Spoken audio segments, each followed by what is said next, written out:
Guys, this is Comic Uno, and today I'm doing Comic Uno's Best Comics of the Week, and this is the show where I review all the comics I've read this week in one show. We go least favorite to best pick of the week and everything in between. And at the end of the video, we talk about the viewer's pick of the week, so in the comments below, let me know your pick of the week for a chance to be featured on the episode. Now let's get started. I had about 9 books this week, a pretty average sized haul. Number 9 for me was sadly the Amazing Spider-Man issue 37. I did get this awesome Spider-Gwen cover though, and this one is the continuation of Wreck-Rap, a character that I have not been able to get behind. It's not my type of humor, and I honestly don't really understand the character's place in this book. And honestly, I wasn't a big fan of Dark Web. There's a couple of threads coming from there, and then randomly in the middle of this book, there's an interlude to Gang War, and they're like, okay, back to your regular programming with Wreck-Rap. It just felt very messy, this issue. It feels like it's stalling for as we get to the Gang War, which has been, I hope it's good, but it's been very hyped up to be this kind of big story, and I'm like, is it gonna live up to the hype? Because I have a lot of hype to see if it's gonna push this train back to what the last arc was. And what's a shame is that I feel like the artwork is really good. Even the Wreck-Rap stuff where we get to see kind of this Silver Age style, I think fits so well, but I just couldn't get into the story. So overall, giving that 2 stars, and that is number 9. Moving on to number 8. I'm sad to see this so low because I was really excited for this book, but it's Punisher issue 1. I love the last Punisher run. It's by far was one of my favorite series of last year, and this is coming from someone who's not a Punisher fan. So I've never been able to get into Frank Castle, but that series, it flipped what Frank was. It brought a voice to his wife. We got to see something so different from him. So that's why I was actually excited for this book, and also the reason why it's the title of this video, because I really like the idea of getting a new Punisher, because if you're gonna follow up the previous run, don't just make Frank do the same things over and over again. It's like, all right, we just had that arc, it would erase everything. So it's kind of cool to get to see someone else stepping in.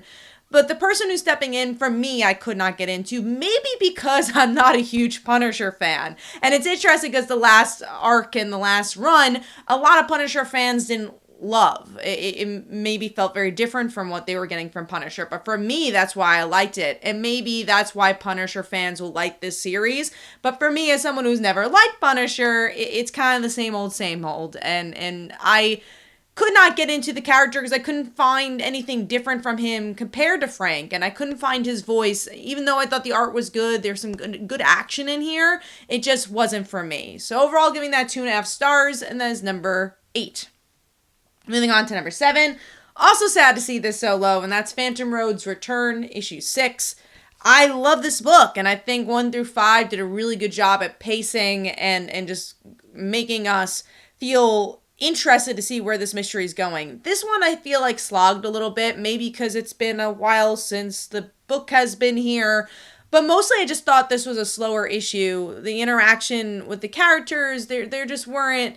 There wasn't a huge, big moments that are happening, especially for such a huge return, where I'll talk about another Image book that came back, and they had actually a slower, actually a quicker return, but also it's like, okay, that's how you start a new arc. That's why we have these hiatuses, to do something big with that returning first issue. But yeah, Phantom Road for me, 2.5 stars. Obviously, we'll continue to pick it up, but I thought this was a slower issue. All right, moving on to number 6. Which is Uncanny Spider-Man issue 3. It's probably the lowest this book has been, just because it's dealing with the side of Spider-Man that I've never been too invested with, like Silver Sable. But I still love the mishmash. I think it's fun to see Vulture show up, and then you have the Hellhounds, and just kind of literally visually see these mishmashes. But I feel like this issue is more about the visibility of the mashups than the story. Because it's your issue 3, you are kind of getting to that point A to point B. But it's still a good series. I'm enjoying it. It's been a pleasant surprise. I just don't know if this one did as much for me than issues 1 and 2. So giving that 3 stars, and that is number 6. Moving on to number 5, which is Shazam, issue 5. This is an interesting series because I love the art. The coloring especially. I honestly, the first page, I'm like, is this Dan Mora? And even, I love Dan Mora's art, but I wasn't used to the coloring style. And then, obviously, this colorist, I think, elevated Dan Mora's art to a whole nother level. I was like, wow, this art looks so great. And I love that. And I like seeing Mary and Billy interact with each other. I enjoyed that. But the main premise of Shazam being a little silly, I'm not really enjoying, and I don't love the villains. So with that, it's like, all right, I don't love this book, but I want to love this book. So overall, giving that 3 stars, and that is number 5. Moving on to number 4, which is Batman issue 139, The Return After Gotham War, an arc that I did not love. This was, in another week, probably wouldn't have been in my top 5, but I hope it's a better direction for the series. I like the themes that they're hitting, which is this self-identity thing. I don't love the other side of Batman. This new identity thing is not my favorite part, but if you're going to examine Batman, or maybe I can accept it. And obviously the Joker's involved. We get to see a return of him. It's been a couple of years since we got to see Batman vs. Joker in the flagship series. It's been since Punchline in James Tynion's run. So I'm like, all right, let's see where this goes. The artwork is really gritty. It does feel very run-of-the-mill Batman. I don't know if there's anything about like, whoa, this is different. But it feels a little bit better than the previous arc. This is more of a wait-and-see type thing. So giving that 3 stars, and that is number 4. Moving on to number 3, which is Birds of Prey, issue 3. I had a fun time with this. It's a little slower than I expected, and I don't know if it's as laugh loud and like, oh my god, I'm going to cry like Kelly Thompson usually does, where she just does a great mixture of comedy and emotion. I feel like this one leans a little bit more on comedy than the emotion, but I liked it. It's a good point A to point B issue where we get to see the team connect a little bit more as they break into Themyscira to try to save Sin, and they're going to have to go up against Wonder Woman. Obviously, the shining star here is Harley Quinn. She has some good moments. I still don't know if I'm sold on loving the team yet, but I do feel like this book has potential. I love the visuals of it just because it does feel like an old school 90s Batman book. It looks very different than other books on stands right now. So overall, giving it 3.5 stars, and we'll see where it ends up going. Moving on to number 2. Surprisingly enough, I actually like this book even more than issue 1, and that is Transformers issue 2.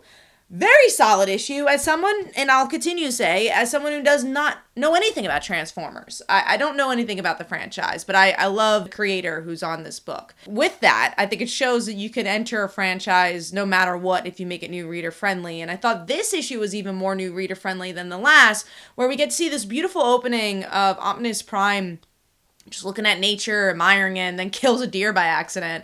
And then he talks about the war, which was a little bit exposition heavy, just to explain the war. But then you get to see, all right, this is this character, and he's funny, and he's, you know, kind of wild and alpha-ish if you follow Power Rangers. And then you actually get to see the war affect these human characters that almost feel new, but are also supposedly part of Transformers. And then you get a cliffhanger in this issue with the girls' father dying. You're like, wow, this moves really well. It's showing how it affects the humans. We're getting some history. It's a good balance with some amazing art and action. And I just thought it was a really solid issue. And again, I actually like this issue more than issue 1. So I'm giving that 4 stars, and that is number 2.